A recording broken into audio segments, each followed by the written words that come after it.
শীতের সকালে ঘুম ভাঙতেই আজকে কুরিয়ার সার্ভিসে যাচ্ছি। সকাল সকাল ফোন এসেছিল, একটা পার্সেল এসেছে। তো পার্সেলটা রিসিভ করে আমি বাসায় চলে এসেছি। আর পার্সেলটা খুব যত্ন সহকারে খুলতেছিলাম। এই পার্সেলটি অনেক দূর থেকে এসেছিল। আমার একজন সাবস্ক্রাইবার সারপ্রাইজ গিফট পাঠিয়েছিল।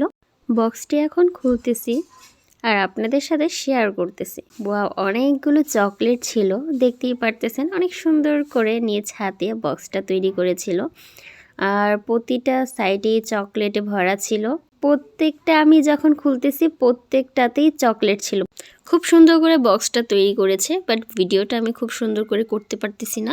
তার কারণ হলো একটা হাতে আমি ফোন ধরেছি আর আরেকটা হাতে আমি গিফটটাকে আনবক্স করতেছি। আর এখানে অনেকগুলো চকলেট ছিল ছোট ছোট। এখন বক্সটা খুলে দেখতেছি এর মধ্যে কি আছে। এর মধ্যে খুব সুন্দর একটা ঘড়ি ছিল আর পিছনের স্টাইলটা এরকম ছিল ঘড়িটা। তো এখন আমি গিফটগুলো রেখে দিচ্ছি। অনেক সুন্দর হয়েছে। এখানে আচারও ছিল, কিছু তেঁতুলের আচারও ছিল। এখন রান্না করতে চলে এলাম, কারণ সকাল সকাল উঠেই আজকে কুরিয়ার সার্ভিসে গিয়েছিলাম আর গিফটটা নিয়ে এলাম যেহেতু। তো রান্নাবান্না কিছুই করা হয়নি, ঘরের টুকটাক অনেক কাজই জমে গিয়েছে। তো ভাবলাম ঝটপট করে আগে রান্নাটা শেষ করি।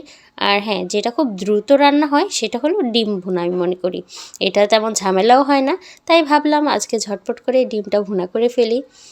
যেহেতু বাহিরে একটু সময় বেশি চলে গিয়েছে আমার। তো আমি মশলাগুলো দিয়ে ভালো করে কষিয়ে নিচ্ছি। আর হ্যাঁ, ঝালটা যার যার পছন্দ মতোই দিবেন, কারণ আমি ঝাল একটু বেশিই খাই। হয়তো বা মনে হতে পারে যে ঝালটা একটু বেশি দিয়েছি, কিন্তু আমার ঝাল না হলে ভালোই লাগে না।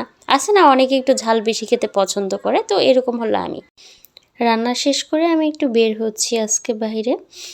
তো আমি চলে এসেছি আর ফুচকা খাচ্ছি।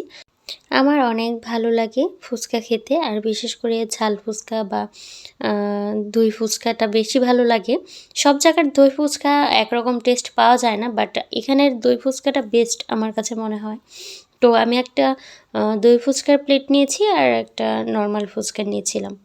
এটা ছিল দই ফুচকা। এটা অনেক মজা লেগেছে আমার কাছে। আমি প্রথম যখন এখানে দই ফুচকা খেয়েছিলাম, তারপর থেকে আমি আর অন্য কোথাও দই ফুচকা খুব কমই খাই। আমার যখনই মন চায় ফুচকা খেতে আমি এখানেই চলে আসি। আমার কাছে বেস্ট মনে হয়েছে এখানের খাবারগুলো। ফুচকা খাওয়া শেষ, এখন বাসায় চলে যাচ্ছি। তো বাসায় আসার সময় 2টা পার্সেল নিয়ে এসেছিলাম। অ্যাকচুয়ালি আমার বার্গারটা খেতে বেশ ভালোই লাগে, যার কারণে আমি কিছুদিন পর পরই বার্গারটা আমি খাই আর কি। যখনই মনে হয়, যখনই খেতে মন চায় তখনই আমি পার্সেল নিয়ে আসি, হয়তো বা না হয় খেতে চলে যাই। তো আজকেও আমি সেম কাজটাই করেছি। আমি বার্গার নিয়ে এসেছিলাম 2 পিস। আর এই যে চলে এলাম আমাদের মালবেরি গাছের কাছে। আমাদের মালবেরি গাছটায় মালবেরি ফল হয়েছে, তবে এই বছর খুবই অল্প পরিমাণে হয়েছে মালবেরি ফল। অন্যান্যবার মালবেরি গাছের অনেক ফল হয়, একদম ঝুঁকে থাকে আর কি। এদিকে আমাদের বাড়িতে আরো নতুন নতুন অনেক ফুলের গাছ নিয়ে এসেছে আম্মু, আর সবচেয়ে বেশি আমার এই গাছটাই ভালো লাগে। অনেক সুন্দর সুন্দর আরো নতুন অনেক ফুলের গাছই আম্মু নিয়ে এসেছে। আজকে যতগুলো ফুল গাছ এনেছে প্রতিটা গাছই অনেক সুন্দর ছিল, প্রতিটা ফুলই খুব সুন্দর সুন্দর, কোনোটা থেকে কোনোটা কম না। আমি এই ফুল গাছটার নাম জানি না, তবে আমার কাছে এই ফুলটা অনেক সুন্দর লেগেছে। তো আজকের ব্লগটি আমি এখানেই শেষ করছি। সবাই ভালো থাকবেন, আর ভিডিওটির কোথাও যদি ভালো লেগে থাকে তাহলে অবশ্যই ভিডিওতে একটি লাইক দিয়ে দিন। আজকে এখানেই বিদায় নিচ্ছি। আল্লাহ হাফেজ।